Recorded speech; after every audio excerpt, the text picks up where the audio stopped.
there's silence when the whole room is silent and everybody's reflecting on something, as you said.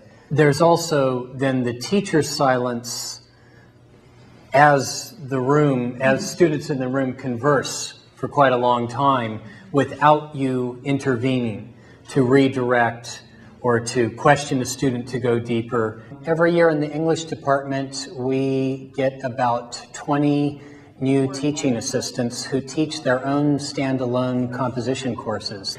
And in the second semester, students take a course, this course called Seminar in Teaching Composition, in which we read materials on the teaching of composition, we discuss them in the class. The graduate students talk about their own classroom experiences, they bring in papers that their students are writing, comments that they're writing on those papers, and all of this becomes part of our conversation about what teaching is, how to do teaching well.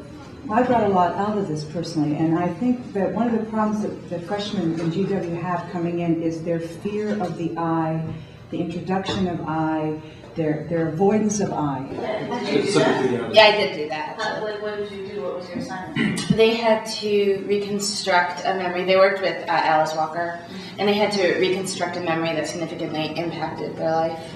A lot of my students are more than willing to give up autobiographical information that tells me or the entire class how they're connecting to a moment in the text. You know, what are the signs of investment or engagement when we're looking at a paper? I mean, sometimes if a student writes about a so-called personal issue and makes some kind of disclosure, we'll assume that, well, this paper really had heavy investment.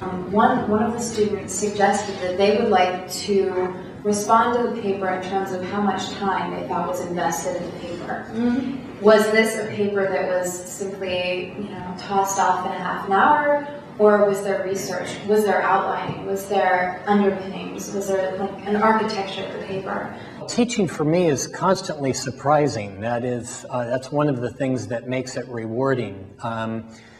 Since it's not just a set of techniques that you implement. So I'm wondering how we can move past the biographical into the analytical.